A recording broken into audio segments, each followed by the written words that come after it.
Сәлеметсіздер ме, құрметті тыңдармандар, каналға қош келдіңіздер. Тіркелмеген болсаңыз, тіркеле кетіңіз. Тыңдату үшін балаға не істеу керек? Осындай психологиялық кітапты бүгін оқып бастайтын боламын. Тыңдату үшін балаға не деу керек? Ал сөйлету үшін оны қалай тыңдау керек? Осы жайлы оқитын боламыз. Адель Фабер Элейн Мазлиштің кітабы.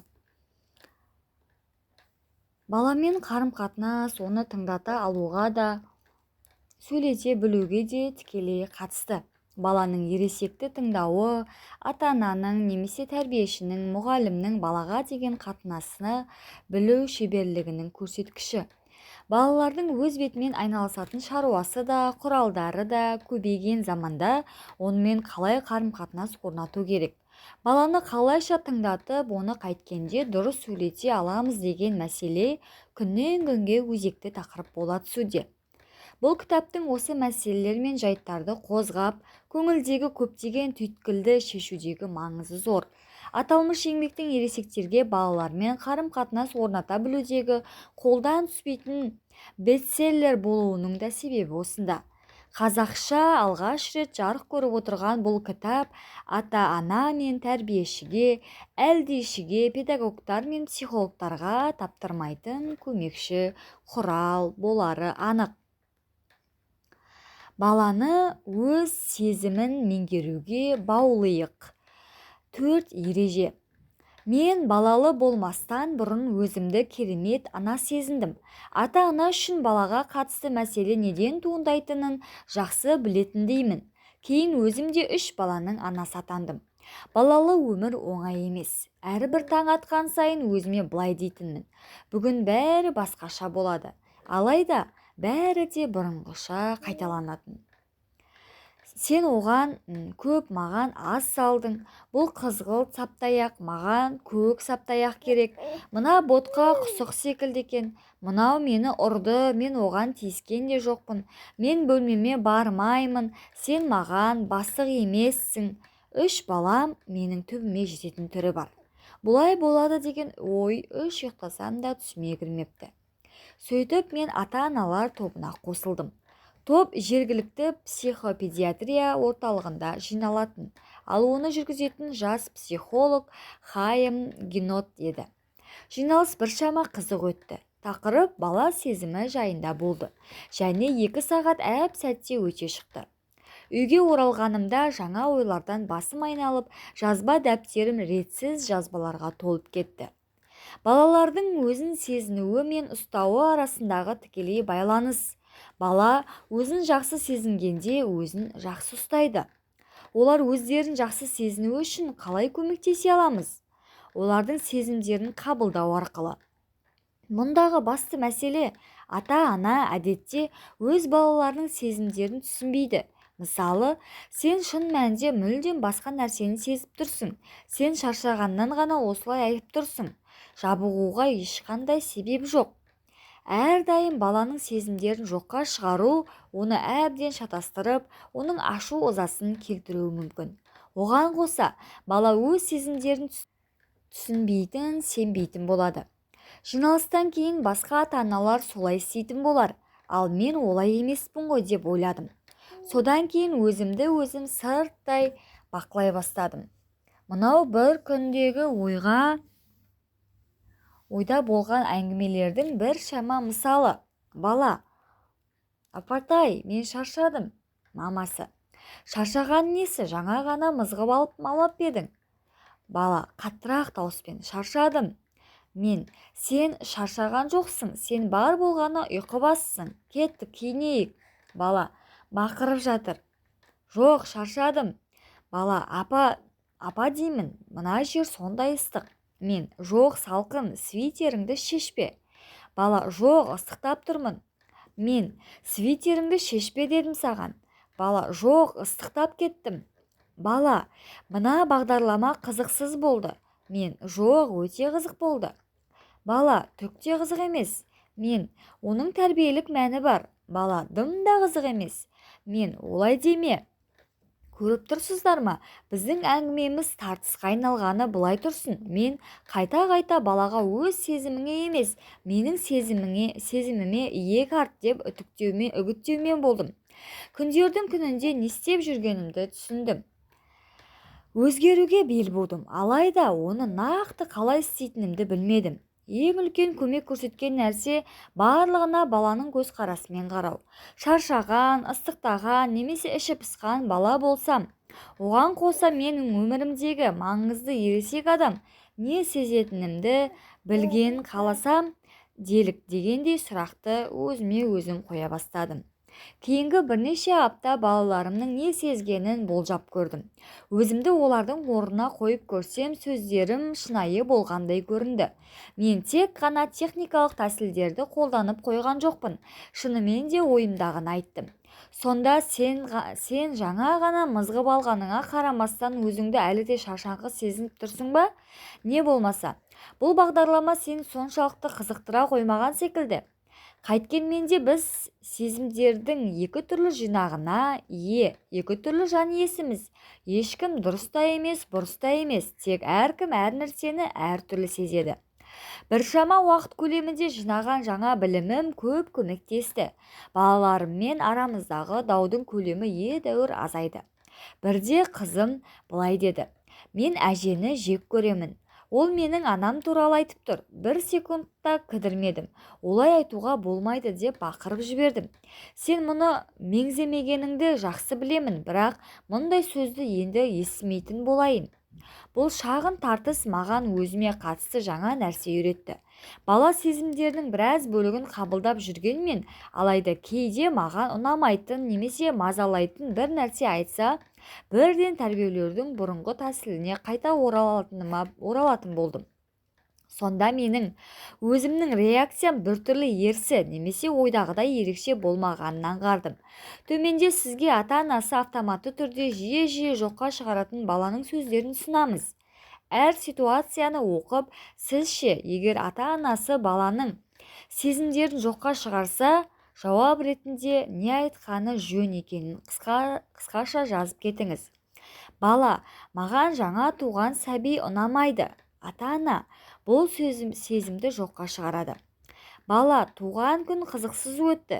Сіз осы күнді керемет өткізу үшін барыңызды салғаныңызға қарамастан. Ата-ана бұл сезімді жоққа шығарады. Бала: мен енді тісіме пластинка тақпаймын, тісім ауырады. Тіс дәрігерінің не айтқанында шаруам жоқ. Бұл сезімді жоққа шығарады. Қатты ашуландым. Дене шынықтыру сабағына 2 минут кешіккенім үшін мұғалім мені топқа қоспады. Ата-ана бұл сезімді жоққа шығарады.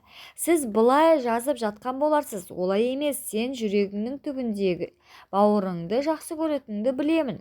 Не айтып тұрсың? Туған күнің керемет өтті. Балмұздақ, мерекелік торт, шарлар, мейлі. Ендеше сен үшін жасаған соңғы мерекеміз болады. Пластинкаң ауыртпайды. Не дегенмен ол үшін қаншама ақша жұмсадым. Саған ұнасын, ұнамасын тағатын боласың. Мұғалімге ашуланатын жөнің жоқ. Бұл сенің қатең. Кешікпеуің керек еді. Неге екені белгісіз ақылымызға алдымен осы сөздер келеді. Бірақ оны естіген бала не сезеді? Сіздің сезіміңізді қабылдауы қандай екенін түсіну үшін мына жаттығуды орындаңыз. Жұмыстамын деп елестетіңіз. Бастығыңыз сізден өзі үшін қосымша жұмыс атқаруды өтініп сұрайды. Ол оның күн соңында дайын болғанын қалайды. Яғни сіз ол жұмысқа бірден кірісуіңіз қажет. Алайда шұғыл шаруаларыңыздың кесірінен ол туралы мүлдем ұмытып кеттіңіз. Тіпті түскі асқа уақыт таппайтындай қауырт күн болды.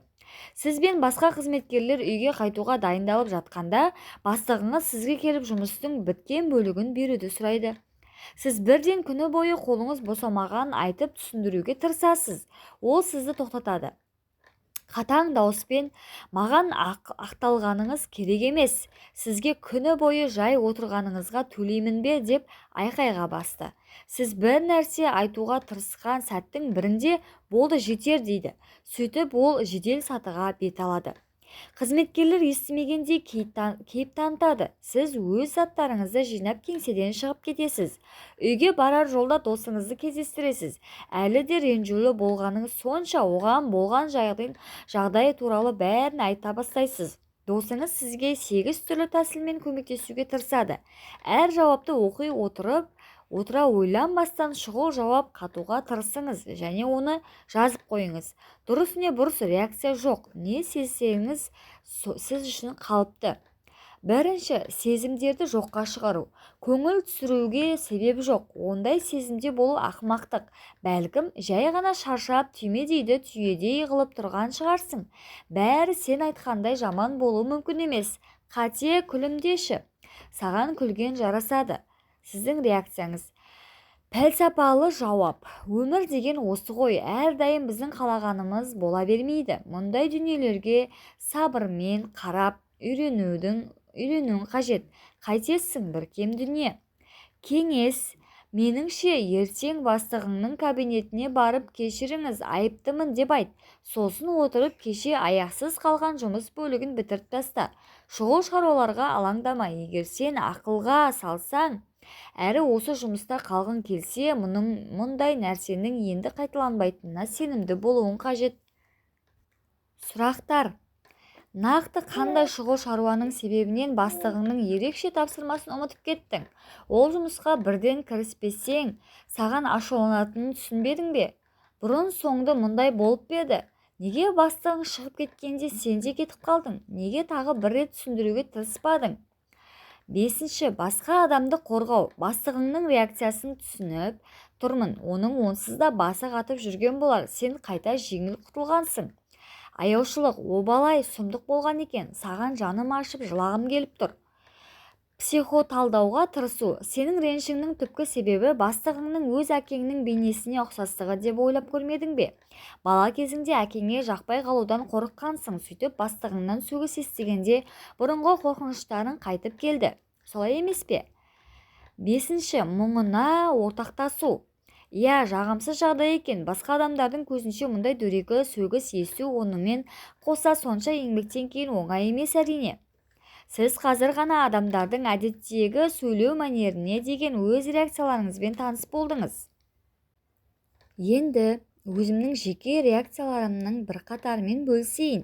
Көңілім құлазығанда, немесе өкпелі болғанда, кеңес, пәлсапалы кеңестер, психологиялық немесе басқа адамның көзқарасын тыңдай аламын. Әңгіменің мұндай түрі жағдайды тек ушықтырмайды.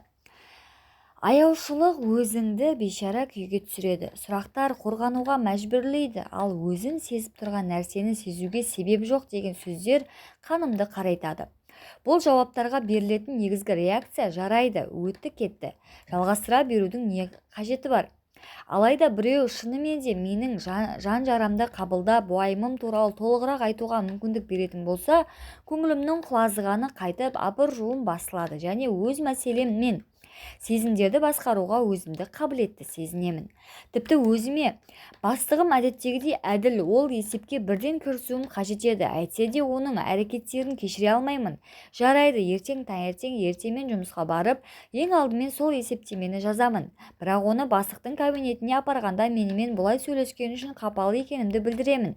Оған қоса бұдан былай менің тарапыма қандай да бір сын айтатын болса, оңаша айтқаны жөн екенін ескертемін. Балалармен де дәл солай. Егер оларды тыңдайтын құлақ пен мұңына ортақтасатын жан болса, өздеріне өздері көмектесе алады. Алайда мұңына ортақтасу сөздері басымызға бірден келмейді. Ол біздің ана тіліміз емес. Көпшілігіміз сезімдерді жоққа шығаратын жағдайда өстік. Ол тілді игеру үшін оның тәсілдерін біліп, біраз дайындалуымыз қажет. Балаларға өз сезімдерін түсінуге көмектесудің бірнеше тәсілі төменде көрсетілген. Балаға өз сезімдерін түсінуге көмектесу үшін оны мұқият тыңдаңыз.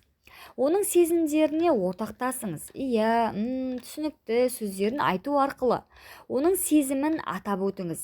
Баланың қалауын түсінетініңізді көрсетіңіз. Оған қалағанын соның қиялына сыйымды түрде сыйлаңыз. Тек тыңдап тұрғандай кейіп қана танытып, адаммен әңгімелесу әрине көңілді құлазытады. Мұқият тыңдаңыз. Әкесі шынымен де тыңдайтын болса, қиындықтармен бөлісу біршама оңай болады. Оның жауап беруі міндетті емес. Көп жағдайда ұйып тыңдағанның өзі балаға жетіп жатыр. Сұрақ пен кеңес орнына біреу сұрақ қойғанда, айыптағанда немесе ақыл айтқанда балаға нақты немесе жан-жақты ойлау қиынға түседі. Уайымына ортақтасыңыз. Я, немесе түсінікті деген қарапайым сөздер көп көмектеседі. Мұндай сөздермен мұқият қарым-қатынас қатар жүрсе, бұл балаға өз ойлары мен сезімдерін түсініп және мәселенің шешімін ойлап табуға ынталандырады. Сезімдерді жоққа шығарудың орнына баланы жаман сезімнен арылуға қанша үгіттесек те, ол одан бетер қапалана түсетіні бір қызық дүние. Атап айтыңыз. Ата-ана мұндай реакцияны көп көрсете бермейді, өйткені оларды атап айтса одан әрі ушықтырамыз деп қорқады. Алайда мүлдем олай емес. Егер бала өз сезімнің нақты атап өтілгенін естісе, тынышталады. Демек, біреудің оның сезімін мойындағаны. Түсіндірме мен логикалық қорытындылардың орнына балалар өзіңде жоқ бір нәрсені қалағанда, ата-ана әдетте оның неге жоқ екенін логикалық түрде түсіндіруге тырысады. Көбінесе қаншалықты күйіп-пісіп түсіндірсек, олар қарсылықты да соншалықты қатты білдіреді. Баланың қалауын түсінетініңізді білдіріңіз. Кейде бір нәрсені қаншалықты қалайтыныңды түсінетін біреу болса, шынайы ахуалыңды қабылдау оңай болады. Енді сізге балаға алғашқы көмек көрсетудің 4 ықтимал тәсілі бар. Оны бар ынтамен тыңдау, оның сезімдерін сөзбен қабылдау, оның сезімдерін атап айту, баланың қалауын түсіну, әрі қалауын қиялында сыйлау. Әйтсе де, барлық сөзден гөрі бағалысы ол біздің көзқарасымыз. Егер біз балаларға жанымыз ашымайтын болса, біз не айтсақ та бала оны алдап немесе арбап тұрғанымызды аңғарып тұрады. Біздің сөздеріміз шын жанашырлыққа тұнып тұрғанда ғана баланың жүрегіне жол табамыз. Біз бейнеленген 4 дағды ең қиыны бұл балалардың мұңын тыңдап, артынша сезімдерін атап айту қабілеті. Баланың не туралы айтып тұрғанын түсіну үшін тәжірибе мен зейін керек, және оның сезімін анықтау қажет. Одан бөлек балаға ішкі жай-күйін сипаттау үшін сөзбен жеткізу маңызды. Сезімдерін сипаттайтын сөздерге ие болғанда, бала өзіне өзі көмектесе алады. Келесі жаттығуда баланың ата-анасына айтуы ықтимал 6 сөйлем бар. Әр айтылымда оқып ойланыңыз. Баланың жай-күйін қандай сөзбен немесе сөздер тізбегімен сипаттар едіңіз? Оның сезімдерін ұғып тұрғаныңызды қандай сөздермен білдіре аласыз? Баланың сезімдерін түсінетініңізді білдіру үшін қанша ой мен еңбек қажет екенін байқадыңыз ба? Мынандай сөздер көбіміздің ақылымызға да кіріп те шықпайды. Балам, ашулы сияқтысың, немесе көңілің қалған шығар, немесе бұл кешке барсам ба, бармасам ба деп ойланып тұрсың ғой, немесе үй жұмыстарына әбден көңілің қалған секілді ғой, немесе бұл сені қатты қапа қылған болар. Немесе жан құрбың кетсе, жаның жабырқайды-ау. Әйтсе де мұндай айтылымдар балаларға жағымды және өз мәселелерін өздері шешуіне жәрдемдеседі. Жарайды, бұл жаттығуды баланың сезімдерін түсінгенімді көрсететін жауап бере алдым делік, бірақ әңгіме әрі қарай қалай өрбиді. Одан кейін кеңес беруге бола ма деп ойлауыңыз мүмкін. Кеңес беруден бас тартыңыз. Баланың мәселесін әп-сәтте шешуге тырысқаныңыз келетінін білемін. Анашым, шаршадым, онда жатып демал. Қарным ашты. Онда бір нәрсе жеп алшы, жегім келмейді, онда жемей-ақ қой. Жағдайды әп-сәтте жақсарту ниетінен бас тартыңыз. Балаға кеңес бергенше оның сезімдерін қабылдап, қамтып көрсетуді жалғастыра. Каналға тіркеліп, қолдау білдіріп, комментарий жаза кетіңіз. Жалғасы бар, сау болыңыздар.